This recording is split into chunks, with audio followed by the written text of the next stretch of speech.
Hello, everyone. Welcome back to the Wealth Frequency event. Today, I have a really special guest, Julia Lundin. She is a world-renowned purpose and manifestation coach and the founder of the Spirit Nomad.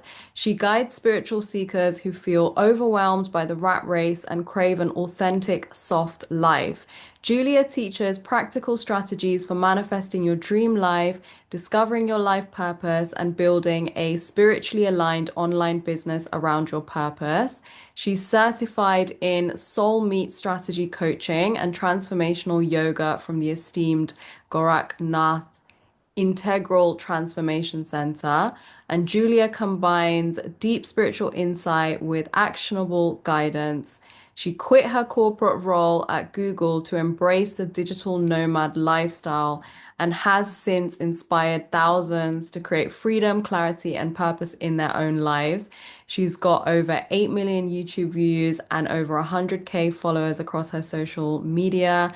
And she has built a global community of spiritual seekers. She's been featured in prominent spiritual publications, including Gaia and Spirituality and Health.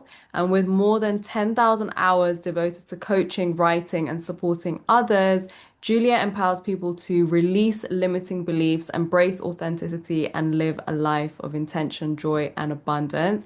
And today we are talking about how to manifest your dream life, how to align purpose, business, and freedom. So, Julia, welcome. Thank you. So honored to be here. So good to have you. So let's just dive straight in. What was that turning point when you were working at Google that you thought, okay, right, I don't care what happens, I'm gonna leave and I'm gonna embark on this journey? Yeah, so I need to wind back even further. So my parents and my extended family, they all had these like high-paying jobs, like lawyers and doctors, and they went to prestigious universities. So I never really questioned that. Like always thought, okay, that is, I guess, my path. Hmm. So I was hustling in school. I was climbing the career ladder. And I hated the 9 to 5. I felt so drained. But I thought one day I will get a job at Google, my dream, and then it will all be worth it. So yeah, I was so excited to get on the slides and like, all these perks that you hear about Google. So, and at first it was super exciting, but then that wore off because I didn't feel fulfilled. And I felt just as trapped as in my other 9 to 5 jobs. Um, and I believe truly that the universe gave me that job so that I could realize that this was not the key to my happiness. Hmm. Yeah. And then I read the 4 Hour Work Week book by Tim Ferriss. And I realized, okay, this is what I want. Like, I want a soft life and I want freedom, location freedom. I can travel around. Um, so I quit my job and I started traveling, became a digital nomad, and I had freelance gigs. Um, but I still didn't feel fulfilled. I had the freedom, but I didn't feel fulfilled because it wasn't my purpose. I was working to achieve somebody else's dream and not my own. And that is when I started the Spirit Nomad. So I started just sharing my passions online for spirituality, manifestation, business. And finally, for the first time in my life, I felt freedom and I felt fulfilled and I felt peace because I was my own boss. I could decide my work hours and have impact, which was beautiful. So yeah, that is what I teach on my channel, The Spirit Nomad, how to create more freedom, peace, and purpose in your life because I've realized you got to define what success means to you. And I think not enough people do that. Um, they think, okay, I want money so I can achieve freedom and happiness and all of that. So I'm gonna get a job just for the money. But then they might regret it later on. So yeah, there's nothing wrong with being a doctor, being a lawyer, but only do that if that is your passion, that is your purpose. Yeah. Yeah, definitely. So do you feel that expressing yourself on social media was the time, was it that around that point where you started growing that you felt the most free? Definitely. Yeah. Yeah. Because I got to share like my passions, like what I read about, what I'm excited about, and help people with that. So definitely that was the path for me. Yeah.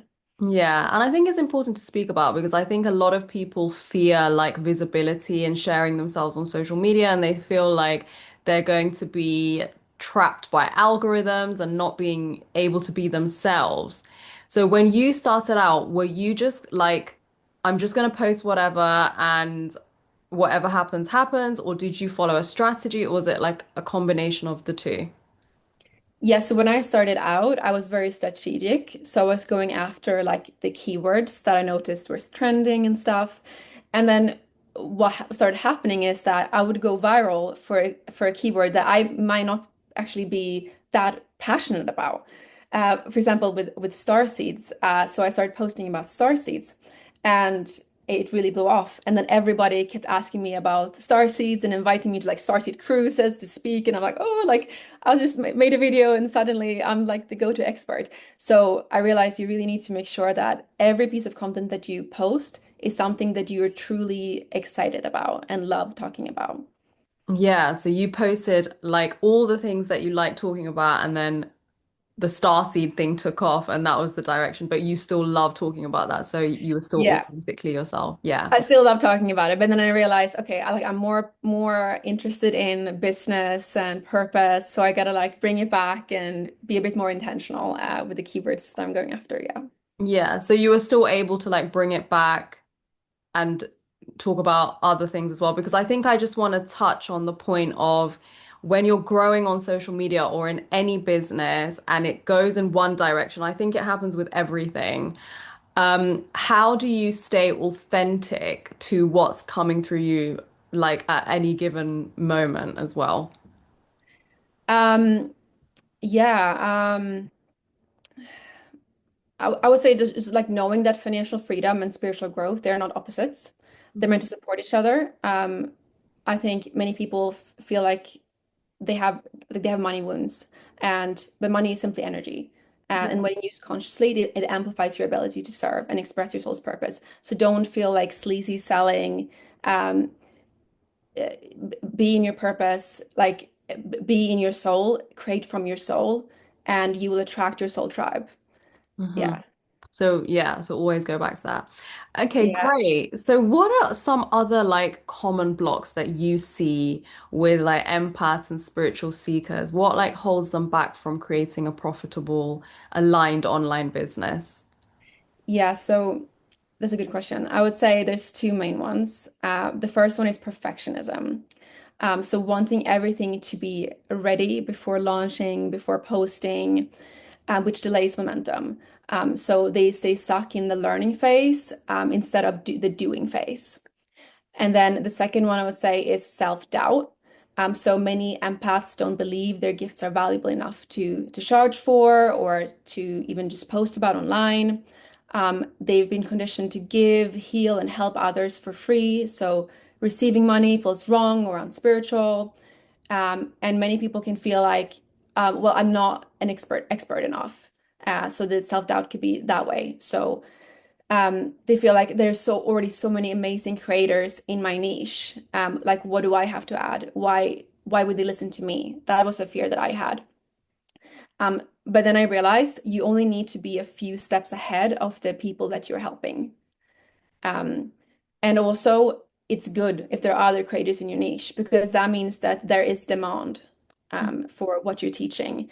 And remember also that you have your unique frequency as you will attract people on your frequency, like a radio station, right? So some people will not really vibe with some of your favorite content creators, but they will vibe with you.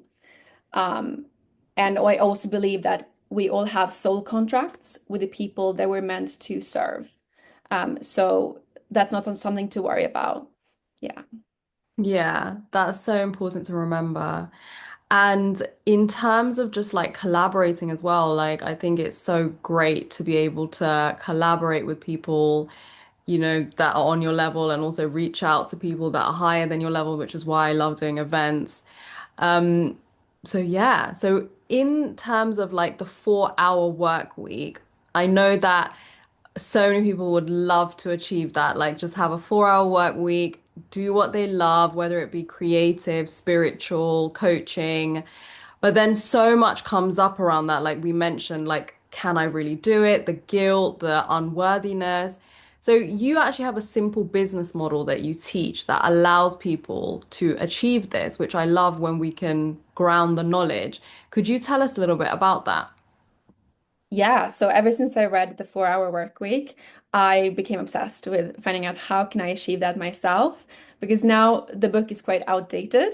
So I think this new strategies now with the rise of social media. And when I first started out my business, I was having like 10 different products. I was on every social media platform and I burned out. So I thought I would have more time being a business owner, but I actually had less time than my 9 to 5. So I decided to go super simple and see, okay, let's make it a challenge. How can I create a 4 hour work week? So I removed all my products except the one that I'm the most passionate about, Nomad Freedom Academy. So one signature product. And then I picked my most favorite platform, which is YouTube for me, but you can pick any that is your favorite, whether that's Instagram, TikTok, YouTube. The reason why I loved YouTube is because you can do long form content, so people, can sit back in their sofa, watch YouTube TV, and like really connect with you for a long time. So it's like a 3 course meal rather than a snack. So they really warm up to you and you can really connect with your audience. And then also people search on YouTube. It's a search engine. So if they have a problem, they look it up on YouTube. So that's why I really love YouTube. Like I have YouTube videos that I made like 5 years ago. They're still making me money. So you get a lot of like bang for buck with YouTube. So pick a platform, pick a signature product that you want to sell to your audience, and then also one affiliate product. So an affiliate product is a product that you recommend in your niche. For example, if you are a food influencer, it could be maybe a protein powder that you love, and then you sign up to the company's affiliate link, their affiliate program, and then you put that link in your description. And every time somebody clicks on it and buys, you get a commission. And by doing this very simplified model, you get AdSense revenue. So you actually get YouTube will actually pay you when you monetize on YouTube for just people viewing your videos. And then you get sales from your program. And then you get affiliate revenue as well. So you get three passive income streams simply by posting to one platform. So I post 2 videos per week. That is what I recommend. You can do four per month, so one a week if you don't have much time, or go up to 3 videos per week. But somewhere around there is good. And then you want to funnel them to your product and your affiliate product. And yeah, so that does not take a long time at all. Yeah. Yeah, amazing. So what's your kind of like in your 4 hour week or however many hours is it? Are you mostly creating content or are you, because obviously you've got that affiliate partnership, which is quite passive as well. You're just like mentioning them. Do you do one-to-ones? Like what are you doing right now? Yeah, so I have my video editor edit my videos because that is something that can take time, especially if you do YouTube. And if you go on upwork.com, you can find freelancers for all different types of budgets. So that's where I hire my freelancers. And then I have a virtual assistant to do repetitive tasks as well. So that it frees me up to do what I enjoy the most, which is recording YouTube videos. And then all the rest of my free time I have to dedicate to my Nomad Freedom Academy, where I do some one-on-one coaching and also video coaching. So like for a group, for everybody who is a student, some email coaching, and the course is already created. So Mhm. yeah, that's it. Yeah, so that's your like main offer that you do kind of everything within. Oh, sorry, you broke off there. What did you say? Oh, okay. Is that your main offer that you do most of your like work with clients in? Yeah. Yeah. And since it's just one, I can dedicate all my energy, like really being in the community, answering people's questions, updating the course. So that's why I really recommend like have one focus signature offer. Yeah, amazing. And then for people who want like more personalized guidance from you, can they work one-to-one with you, or is that the main thing that they should look at? Yes, that is the one. Yeah. So, Okay. so people who join Nomad Freedom Academy, they get 4 coaching sessions with me, and then 8 weeks of group coaching, and then lifetime access to the video course. Okay, amazing. So in terms of like expanding to the next level, because we're always, going to expanding to another level, what is your kind of method to do that? Like, do you work on your energy? Are you like channeling information on where you're supposed to go next? Are you looking out into the community and seeing what they want? Like, what happens with you when you want to go to the next level? Do you mean like with content or like in Just what with way? anything, like say you think, okay, I want to be more popular on YouTube, or I want to do like a different business venture, like I want to write a book or anything. Like it Yeah. might be like I'm saying it for the people, they might want to charge more, they might want to do something else. So just, yeah. Yeah, so I think it's important to both have that strategic like marketing side of you where you're reading marketing knowledge, seeing, YouTube videos on how to grow your YouTube channel, but also really like focusing on meditating every day, having silence in your life, going on nature walks, seeing what comes through, what downloads you get, inspiration, journal.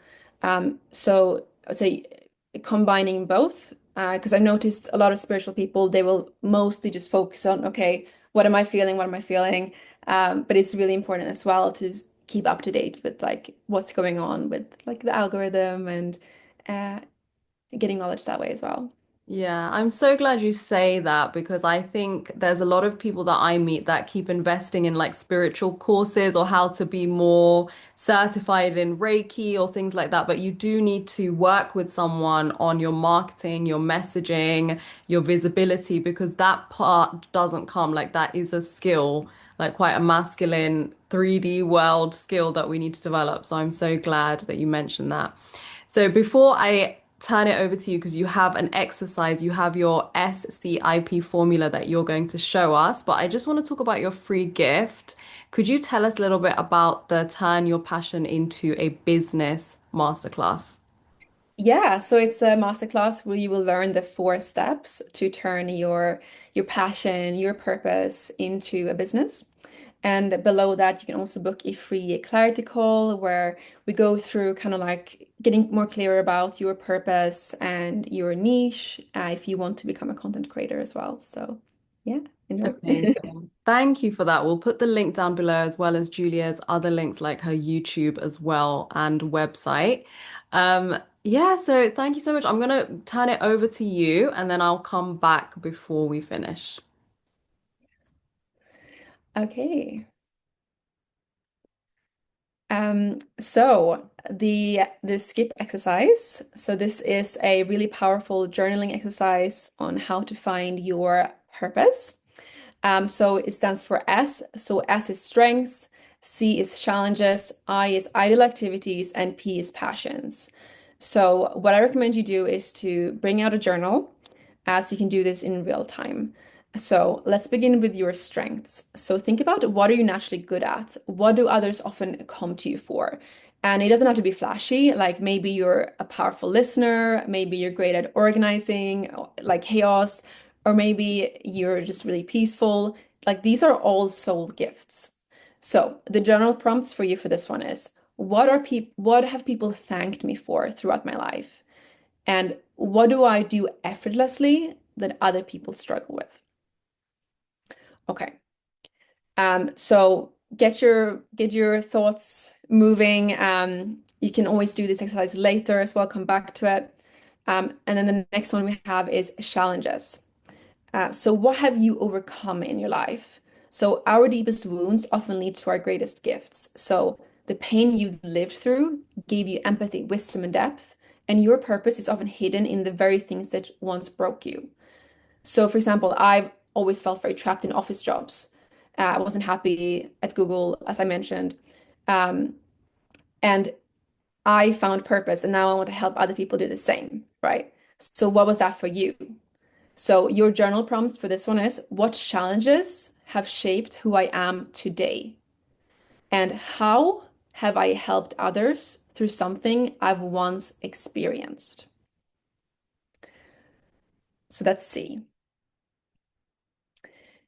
And then we have ideal activities, the I. So imagine this. If you could never run out of money, so never, you had all the money in the world and there was no limits, how would you spend your time? So this part reveals how your soul wants to express itself. Um, so you might love writing, traveling, mentoring, building, painting, whatever that is, that's where your purpose energy flows freely. Um, So, for example, before I found my purpose, I didn't understand why famous singers would continue to release albums if they were already millionaires. But it's because they love it, it's their purpose. And for me, that is sharing my spiritual wisdom with people, help them manifest their dream life and purpose. What is that for you? What is the thing you would do if you were a multimillionaire? So, the journal prompts for this is what would I do every day, even if I never got paid for it? And the second question is what activities make me lose track of time because I feel so alive? Right. And then the fourth one, P, stands for passions. What lights a fire in your heart? Okay. What topics, what causes or experiences deeply move you? These are the things that you're here to share or champion. So look at your bookshelf. What are you reading about? So, for example, for me, basically all my books are either in spirituality, in business, or in self-improvement. So that is what I want to share online. That is my purpose. What is on your bookshelf, right? So the journal prompts are what topics do I love learning or talking about endlessly? And the second one is what breaks my heart in the world that I feel called to help heal or change? Maybe it's the environment. You want to save the environment or poverty or that people are stuck in 9 to 5 jobs. So what is that for you? Um, so now that you've started to explore your strengths, the challenges you overcome, your ideal activities and your passions, now it's time to take a step back and look at the bigger picture. So think about where do these pieces overlap? What themes are repeating here? And that intersection is where your purpose lives. And it's not always like a job title or a 5 year plan. It's a frequency, a way of being, like a soul mission. So I know we went through this very quickly. So I urge you to take time, sit with this, take a cup of tea, think about it, go for a walk, maybe add some more. And then what you can do is you can also put your answers into ChatGPT and ask for a summary of what your purpose is based on these answers. Um, and yeah, that's the exercise. Thank you so much, Julia. That is such a great exercise, especially when you're feeling like, what am I here to do? What is my niche? So that's perfect. And just a final question. So, on your journey of like creating what you've created, were there times where you thought, oh my God, like, am I going in the right way? Do I give up? And if so, how did you stay on course?